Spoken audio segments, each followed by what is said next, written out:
Hey everyone, I'm Johnsison, and today we're taking a look at the Sony 200-600mm F5.6-6.3 G Series lens for the Sony E-mount system.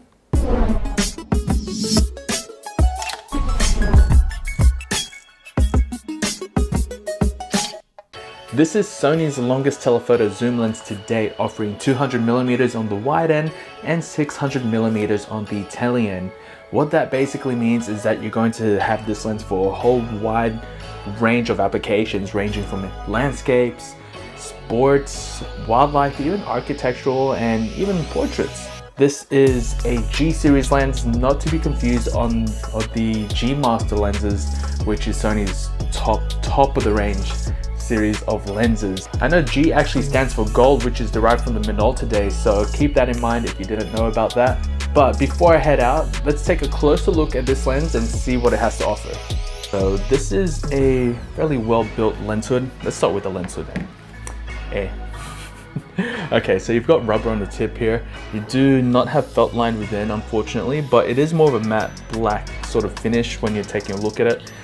Made out of plastic, which is fine because it does keep the weight down, which is good because, you know, for a lens this large, you won't want the lens hood to be made out of aluminium. Taking a look at the filter thread, it is a 95mm filter thread, and of course, going along with the G Series class lenses, it does have that G label there. Okay, so we also have 3 focus hold buttons, and then one on the bottom as well. So this can be customized for different settings via the camera menu system. So that's all customized through your A7 or whatever camera you're using. And also it does have a zoom ring, which is actually on the front of the lens, and the focus ring is towards more closer towards the body. You do have a series of switches here. So this is your AF MF manual focus switch, and then you have a focus limiter as well as the stabilization to turn it on and off, and a few different modes, which I'll get into later on in the video. Also, a cool thing about this is that you can remove the tripod foot. So all you need to do is loosen that up, and there is a little button which you can push here to slide it out. So if you don't want to use that, you can always remove it, but I would probably suggest you keep it on just in case you do lose it. And if it gets in the way, cool thing about this is that you can loosen that up and flip it to the top or the side or the bottom, whichever way you prefer, because it's just easier that way without having to get this in the way. Although I will say you do have 2 different sizes where you can attach a tripod mount. So for example, this is your standard tripod mount, and then obviously if you're using a larger base plate which requires a larger screw in, you can use that as well. And of course, going through the all-important base of the mount of the lens, you do have a rubber gasket to prevent any moisture and dust from getting inside the lens or either the camera. I will say this lens is 2.1 kilos, so it is quite heavy, and add your camera body to it, adds maybe another 400 or 500 grams depending on which body you're using. It can be quite cumbersome to carry around, but if you want to work out, this might be a good option as well.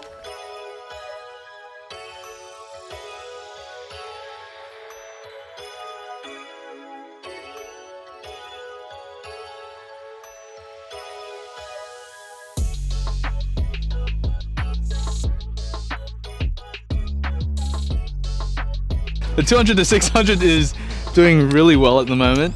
It is able to keep up with the planes going back and forth. Well, not back and forth, but taking off from the runway and landing. Did we get any landing? Not yet, but it should keep up with it. I am shooting in mode 2. Mode 2 is mainly for panning, so if you're doing what we're doing, so taking some photos of planes, this would be... Oh man, I missed that shot. If you're taking photos of planes, that would be a better mode to have it in. Although if you're in 3, that's more for erratic shooting. So for example, if you're shooting sports where there's fast moving subjects and you're quickly, it's more for jerky movement. So if you're shooting from one end to the other, that would be a situation where it'd be handy to use mode 3. And mode 1 is for when you're in a Mode 1 is for when you're in a stationary position so where you're not panning or anything but standing still. Yes. Also, cool thing about this lens is that it is compatible with the 1.4 and 2 times teleconverters from Sony. I do happen to have the 2 times teleconverter at the moment, which would effectively double its focal length. So instead of a 150, it'll be a 300, and on the tele end, it'll be a 1200, so a 300 to 1200mm lens. Let's just quickly mount this on. And special thanks to Matt for letting me use his teleconverter. Thanks, Matt. No worries. This actually makes it a Sony's longest telephoto lens. Let's see. Oh, there's so much dust on my sensor, it's crazy. Gotta get it cleaned. Yeah, so shooting at the 600mm focal length, it is f13. And if you are at the 200mm focal length, the aperture would be f11, so you do lose quite a bit of light. Always recommended to shoot in bright sunny conditions, or else, you know, the shutter speed will be way too slow to keep up with the movement and to even freeze the subject. Also, you might get a bit of blur if you're shooting at very slow shutter speeds. So I reluctantly gave up my lens because Matt wanted to use it. I do have the 100-400 attached to my camera, but I will say that the autofocusing speed, especially with the A7 III, was able to keep up fairly well with the camera, or with the lens, and I didn't have a big issue with it, although with the 2 times teleconverter, it does make things a bit difficult. And from what I saw on the camera LCD screen, the images obviously weren't as sharp with compared to without the teleconverter attached. But that is really a trade-off there, because you know, you are putting more glass in front of the lens, well, between the camera and the lens. So I would only use the teleconverter if you really needed that extra reach. Oh god, this is hard. It's so difficult. I told you. Try and get it now. I want to spank you. Where are you? Alright, shooting with a teleconverter, very difficult, especially when you're using the 2 times. This actually requires a lot more practice than I thought. But yes, let's keep shooting, because yeah, good times. Good times, yeah.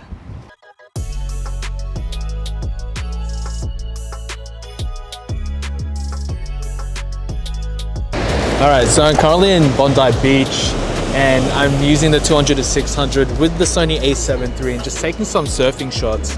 And I love this combo because it's just quick to focus, and I've been able to take a massive amount of shots. So it's good that this isn't too expensive, especially when you're comparing it to the A9 or the A7R III, all those sort of cameras. But this camera is capable of getting some really nice shots. I have used the A7R Mark II with the 200-600 shooting some birds at the wildlife park. I mean, it was decent, but definitely wasn't as quick. And to be honest, I think I was just a bit spoiled with using the A7 III, but I am loving the shots that I'm getting out of this lens right now. Not only that, this lens is actually good for, I guess, some landscape shots, because there's a lot of compression that you get with it. And one thing that I do appreciate, of course, is the amount of zoom and the reach that you're getting. So for example, if I want to get really close to the surfers over there, I'm actually capable of doing that.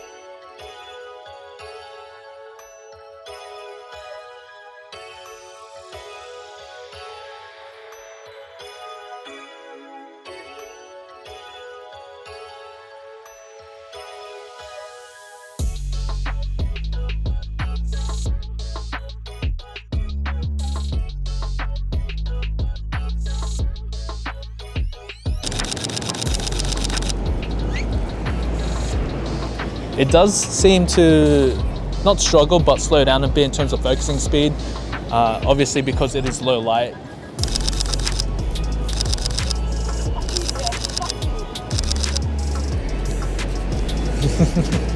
Ooh, okay, so this will be an interesting one. So I had a dog running towards me, and ooh, okay, my shutter speed slowed down significantly.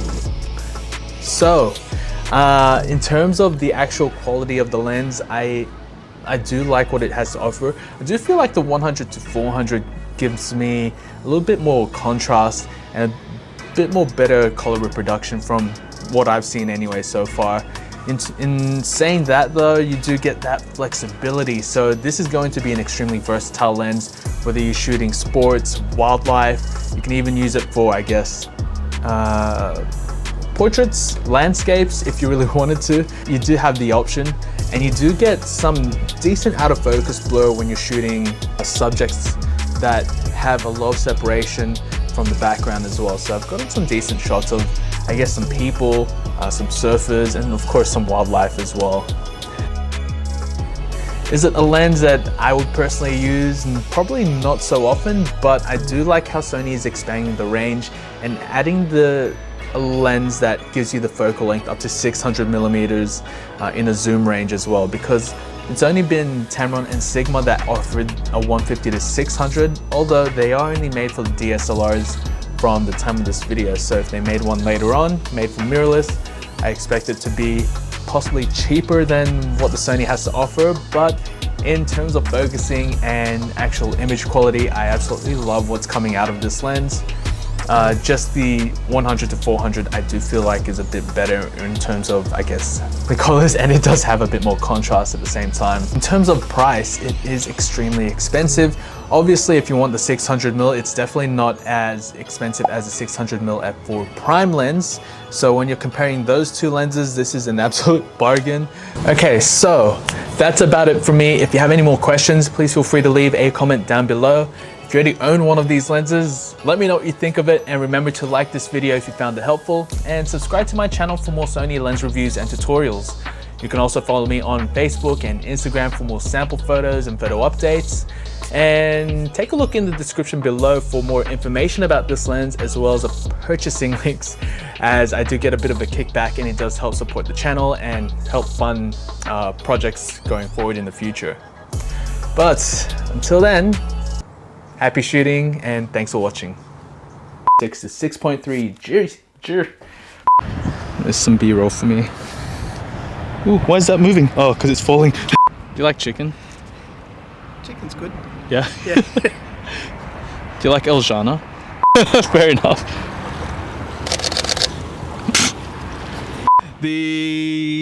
What lens is this? As I do get a bit of a like this video if you found it helpful, and subscribe to